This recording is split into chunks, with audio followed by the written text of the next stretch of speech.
시카고 팡스 시간입니다. 어릴 적 동화 있죠. 토끼와 거북. 여기서 주려는 메시지는 무엇이겠습니까? 최고의 덕목은 꾸준한 노력일 것입니다. 아무리 잘 달려도 그런 토끼가 있지만 거북이라는 꾸준한 힘에 미치지 못한다는 뜻입니다. 근데 이러한 동화가 요즘 아이들한테 통하겠습니까? 아닙니다. 왜냐하면 토끼와 거북의 새로운 비전들은 토끼와 같이 잘 달리면서 또 거북이 같이 꾸준함이 같이 있는 것. 이런 자가 승리한다는 세대가 된 것입니다.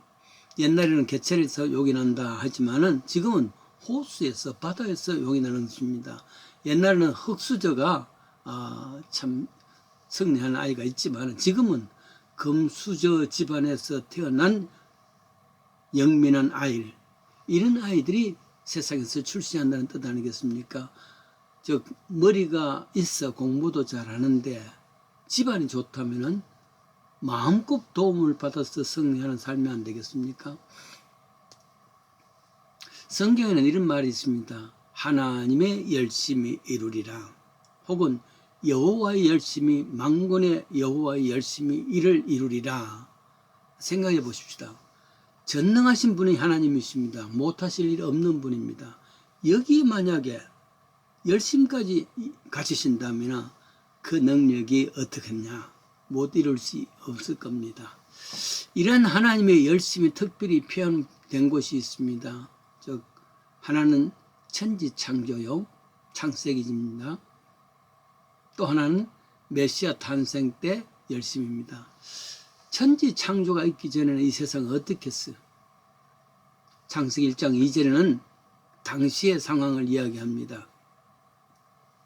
땅이 혼돈하고 공허하며 흑암이 깊음 위에 있었다.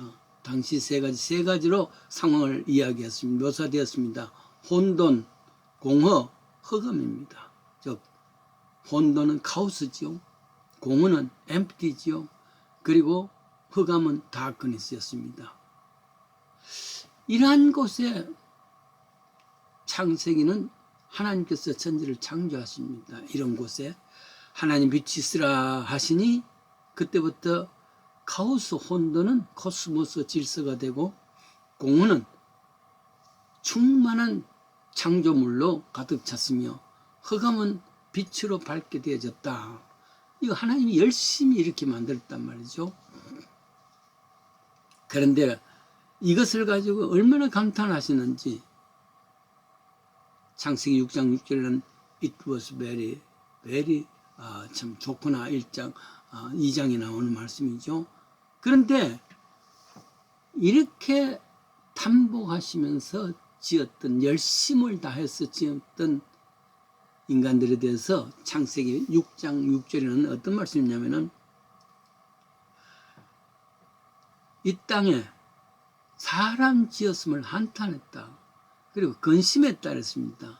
Lord was grieved that he made man. His heart was filled in pain. 그거 생각하면 하나님의 가슴에 그 열심을 다해서 이루었는데 창조하셨는데 하나님의 가슴에 pain, 아픔이 가득 찼다. 그 말. 참 답답한 일 아니겠습니까? 왜 그러냐? 죄의 바이러스가 온 세상에 퍼진 것입니다. 아담, 이브 두 사람이 퍼뜨린 것입니다. 한마디로 저들은 불순종했습니다. 창조된 모든 세상을 파괴했습니다. 그리하여 하나님의 열심으로 만드신 세상은, 우주는 다시 창조 이전의 혼돈, 공허, 흑암으로, 그리고 인간은 죄의 세상에서 죽음의 존재로 바뀌어졌단 말이죠. 여기에 이번엔 또 하나님의 열심이 뚜렷하게 나타난 장이 있습니다. 마태복음 2장입니다. 그 2장에는 예수님의 탄생에 대한 이야기입니다. 예수님의 탄생은 죄로 말미암아 이 세상에 죽음으로 왔으니까 이 땅에 공허하고 혼돈하고 흑암이 있던 이 질서를 다시 충만한 질서로 바꾸는 것은 예수님의 탄생입니다. 그 예수님의 탄생은, 복음의 역사는, 성경은 새로운 역사가 시작될 때 일어난 일입니다. 새로운 역사가 일어날 때 성경에는 무슨 슈퍼맨 혹은 슈퍼우먼 이런 사람들을 통해서 뭔 히어로가 구해지는 게 아니라 가장 연약한 어린아이의 출생부터 시작한다는 말이죠. 가령 이스라엘 역사가 어려울 때, 애굽에서 종살이 할 때, 노예 생활할 때 저들이 하나님께서 그저들을 보시니까 출애굽기 3장 7절에 내가 애굽에 있는 나의 백성의 고통을 정령히 보고 그들의 그 간역자로 인해서 부르짖음을 듣고 그 우고를 알고 내가 내려와서 저들을 애굽의 손에서 건져내고 그들을 인도하여 저 가나안 땅에 이르러 하노라. 하나님 계획했습니다. 계획했다면 금방 무슨 히어로, 슈퍼맨 같은 사람을 보내서 데리고 올 수 있는 그 길이 아니라 그때부터 모세의 출생부터 시작을 합니다. 어린아이로부터 시작한다면 백성들은 지금 고통받고 있어서 답답합니다. 가까우면 빨리 해주십시오 하는데 하나님께서는 그게 아니라 그 열심은 어린아이로부터 시작했단 말이죠. 뿐만 아니라 저 이스라엘 백성들이 사사기에서 있었던 이야기입니다. 가나안 땅에 들어와서 사사기에 보면은 그 가나안 땅에서 여러 이방 민족들에게 얼마나 많은 고난과 아픔을 당합니다. 수많은 약탈과 침공으로 고난당합니다. 이들을 구하는 이야기로 새로운 리더십이 사무엘입니다. 그 사무엘이 갑자기 쫙 하고 나타난 히어로가 아닙니다. 사무엘의 어릴 적부터 탄생부터 출생부터 이야기 시작한다면 바빠 죽겠는데 말이죠. 그 순서가 있는 것입니다. 이같이 이 땅에 고통당한, 죄로 인해서 고통당하는 이 백성들을 구하기 위해서 마태복음 4장 16절에 보면은 흑암에 있는 백성이 큰 빛을 보았고 사망의 세상에 시작한 것도 다름 아닌 아기 예수의 이야기입니다. 메시아 출현입니다. 그 메시아가 히어로로 나타난 것이 아니라 아기로 왔단 말이죠. 누가 2장 12절입니다. 너희가 강보에 사여 구유에 놓인 아기를 보리라. 아기로부터 세상은 지금 고통당하고 죽음 가운데 있어서 바쁜데 하나님은 아기로부터 시작합니다. 이 성탄절에 바쁜 모습이 나타납니다. 이게 하나님 열심이란 말이죠. 혼돈과 공허와 흑암의 인생에서부터 메시아를 보내서 구원하시는 그 이야기도 이와 같이 어린아이로부터 열심히, 하나님의 열심은 그렇게 시작되었단 말이에요. 아무리 바빠도 하나님은 질서와 순서가 있습니다. 이 자연과 질서를 무시하고 열심히 있는 것은 아닙니다.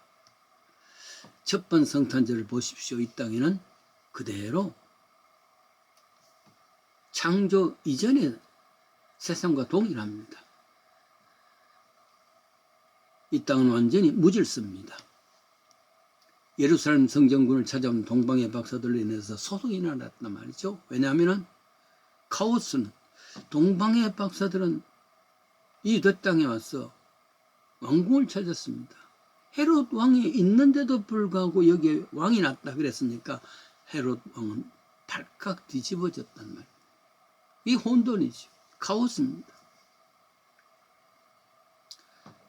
첫 번째 성탄은 이런 참 무질서에서 시작된 사건입니다. 두 번째로 보면은 공허입니다. 왕이 서기관들에게 물었습니다. 진짜 이 땅에 왕이 있냐? 그랬더니만은 서기관들이 이야기합니다. 미가서 5장 2절에 유대 땅 베들레헴아 너는 고을에서 가장 적지 아니한데 거기서 너 다스리는 한 사람이 나타날 것이다. 저들은 알고 있지만은 그렇지요. 지식으로는 알고 있지만 막상 왕이 탄생해도 모릅니다. 이게 공허지요. 공허한 지식. 그 공허가 세상을 가득 차 있는 때입니다. 또 뿐만 아니라 첫 번째 성탄에는 흑암입니다.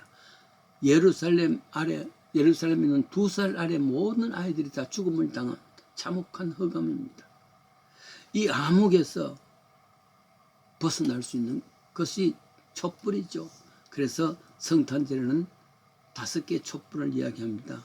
예언의 촛불, 마리아의 촛불, 목자들의 촛불, 동방박사의 촛불, 여기에 아기 예수의 촛불. 성탄절에 5개의 불을 켜는 이유지요. 캄캄한 흑암의 세상에 밝히는 구원의 촛불입니다. 그 옛날 창세기 때 창조가 이제 다시 예수의 탄생을 통해서 이 기쁨의 구원의 창조가 이루어지는 귀한 날이 성탄절입니다.